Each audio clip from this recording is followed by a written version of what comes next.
தேர்ச்சி விகிதம் சார்ந்த விஷயங்கள்ல ஆலோசிக்கும் போது முக்கியமாக மாவட்ட வாரியாக தேர்ச்சி விகிதம் அப்படின்றதும் வந்து முக்கியமான கவனத்தை பெறக்கூடிய விஷயமா இருக்கும். இப்போ கடந்த முறை டாப் 5ல இருந்த அந்த டிஸ்ட்ரிக்ட்ஸ், அதே மாதிரி லாஸ்ட் 5 பிளேசஸ்ல இருந்த அந்த டிஸ்ட்ரிக்ட்ஸ், அதோட எண்ணிக்கை இப்போ வந்து என்னவாக மாறி இருக்கு அப்படின்ற விஷயங்கள் எல்லாம் பார்க்க வேண்டியிருக்கு. இந்த புள்ளி விவரம் சார்ந்த விளக்கத்தை கொடுப்பதற்காக நெறியாளர் தேவப்பிரியன் நம்மோட இணைப்பில் இருக்கிறார். அவரோடு பேசலாம். தேவப்பிரியன், இப்போ மாவட்ட வாரியாக தேர்ச்சி விகிதம் அப்படின்னு பார்த்துட்டோம்னா எந்த மாவட்டங்கள்ல அதிகமான தேர்ச்சி விகிதம் என்பது இந்த ஆண்டு இருந்திருக்கு? அபிநயா, இந்த வருஷத்தை பொறுத்த வரைக்கும் மாவட்ட வாரியாக தேர்ச்சி விகிதத்தை இப்போ நான் திரையில் பார்த்துட்டு இருக்கோம். ஸோ முதல் மாவட்டம் அப்படின்னு பார்க்கக்கூடிய கன்னியாகுமரியை பொறுத்த வரைக்கும் 95.72%, திருநெல்வேலியை பொறுத்த வரைக்கும் 96%, தென்காசியை பொறுத்த வரைக்கும் 96%, தூத்துக்குடி, ராமநாதபுரம் இதெல்லாம் 96, 94% பெற்றிருக்காங்க. சிவகங்கையை பொறுத்த வரைக்கும் 97. ஸோ சிவகங்கை, விருதுநகர் போன்ற வருஷம் கடந்த கல்வியாண்டில் அவங்க தான் முதலிடத்தில் இருந்தாங்க அப்படின்னு நினைக்கிறேன். விருதுநகரை பொறுத்த வரைக்கும் 96.64%, தேனியை பொறுத்த வரைக்கும் 95.19%, மதுரையை பொறுத்த வரைக்கும் 95.40. ஸோ சராசரியா இந்த தென் மாவட்டங்களில் இருக்கக்கூடிய எண்ணிக்கை அப்படின்றது 94 கிராஸ் பண்ணியிருக்கிறது நம்மால் பார்க்க முடியுது. ஆனால் தருமபுரியை பொறுத்த வரைக்கும் வழக்கமாக இங்கே தான் தேர்ச்சி விகிதம் பெருமையளவுக்கு குறைவாக இருக்கக்கூடிய மாவட்டங்களில் தருமபுரி, விழுப்புரம் போன்ற மாவட்டங்கள் அடங்கும். அந்த வகையில் தருமபுரியை பொறுத்த வரைக்கும் இந்த வருஷம் 93.55 வாங்கியிருக்காங்க. கிருஷ்ணகிரியை பொறுத்த வரைக்கும் எப்போ டாப் ரேங்க்ல இருக்கக்கூடிய ஒரு மாவட்டம் அப்படின்னு சொல்ல முடியும். அதோடைய டேட்டாவை பொறுத்த வரைக்கும் 91.87 அப்படின்னு சொல்ல முடியும். ஸோ அதுக்கு அடுத்துக்கு இருக்கக்கூடிய இடங்களில் திருச்சி, நாகப்பட்டினம், மயிலாடுதுறை போன்ற மாவட்டங்களையும் சராசரியை விட ஓரளவுக்கு அதிகமாக வாங்கியிருக்காங்க. திருச்சியில் 94, ஒரு ஸ்டேட் ஆவரேஜ் அப்படின்னு பார்க்கும்போது 94%. ஆனால் திருச்சியை பொறுத்த வரைக்கும் 95.74 வாங்கியிருக்காங்க. பட் இதில் கவனிக்க வேண்டிய விஷயம், கடந்த முறை தேர்ச்சி விகிதத்தில் ஓரளவுக்கு பின்தங்கியிருந்த விழுப்புரம் இந்த முறை அந்த ரேஸில் ஓரளவுக்கு முந்திருக்காங்க. ஸோ இந்த வரை 93.17 வாங்கியிருக்காங்க. கடலூர், திருவண்ணாமலை இதெல்லாம் ஓரளவுக்கு பாஸ் பர்சன்டேஜ் அப்படின்றது கொஞ்சம் கணிசமா குறைஞ்சிருக்கு அப்படின்னு சொல்ல முடியும்.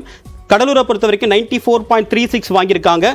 பட் வேலூரை பொறுத்த வரைக்கும் 92.53 வாங்கியிருக்காங்க.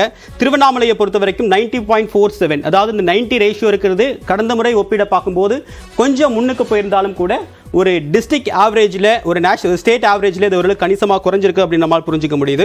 சென்னையை பொறுத்த வரைக்கும் ரொம்ப கவனிக்க வேண்டிய விஷயம் என்ன அப்படின்னா, கிட்டத்தட்ட 94.48% வாங்கியிருக்காங்க. ஏறக்குறைய ஸ்டேட் ஆவரேஜ்க்கு அவங்க ஈக்குவல் பண்ணியிருக்காங்க. இதில் கவனிக்க வேண்டிய விஷயம், மற்ற மாவட்டங்களில் இருக்கக்கூடிய டேட்டாவை தாண்டி இந்த ஒவ்வொரு கல்வி சார்ந்த, அதாவது கல்விக்கூடங்கள் சார்ந்திருக்கக்கூடிய தேர்ச்சி விகிதத்தை நம்ம கூடுதலாக கவனிக்க வேண்டியிருக்கு. ஜெயபிரகாஷ் நம்ம விருந்தினர் குறிப்பிட்டது மாதிரி தனியார் பள்ளிகளுக்கு ஈக்குவலாக ஒரு கவர்மெண்ட் ஸ்கூல்ஸ் பர்ஃபார்மன்ஸ் அப்படின்றது அதிகரிச்சிருக்கு. அதாவது அரசு உதவி பெறக்கூடிய பள்ளிகளுடைய தேர்ச்சி சதவீதம் அப்படின்னு பார்க்கும்போது 95.49, கவர்மெண்ட் அதாவது அரசு பள்ளிகள் தேர்ச்சி சதவீதம் 91.02, அதாவது சராசரியை விட கொஞ்சம் குறைவாக இருக்குது. 3% குறைஞ்சிருக்கு அவங்களோட தேர்ச்சி விகிதம். பட் கடந்த வருஷத்தோட பெர்ஃபார்மன்ஸ் கம்பேர் பண்ணும்போது கொஞ்சம் ஜாஸ்தியாகவே இருக்காங்க. பிரைவேட்டுடைய ஓவரால் பாஸ் பர்சன்டேஜை பொறுத்த வரைக்கும் 98.70. ஸோ ஓவரால் பாஸ் பர்சன்டேஜ் நம்ம கம்பேர் பண்ணும்போது 94.56.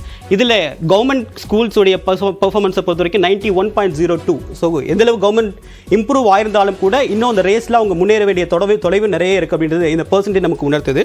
இதில் இன்னொன்று குறிப்பிட வேண்டிய அம்சம் என்ன அப்படின்னு பார்க்கும்போது, இந்த கடந்த பட்ஜெட்டில் ஒரு மிக முக்கியமான அனௌன்ஸ்மெண்ட் கொடுத்திருந்தாங்க. பள்ளிக்கல்வித்துறையின் கீழே இந்த ஆதிதிராவிடர் பள்ளிகள் எல்லாமே நேரடியாக கொண்டு வரப்படும். இதுக்குன்னு வெவ்வேறு துறைகளின் கீழ் செயல்படக்கூடிய பள்ளிகள் எல்லாமே தொடர்ந்து பள்ளிக்கல்வித்துறை கீழ் கொண்டு வரப்படும் சொல்லியிருந்தாங்க.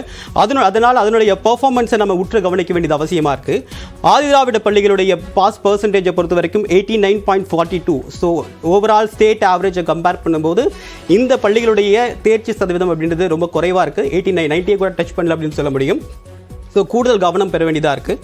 சென்னையில் செயல்படக்கூடிய மாநகராட்சி பள்ளிகளுடைய தேர்ச்சி சதவீதம் அப்படின்னு பார்க்கும்போது 90.00 இருக்காங்க.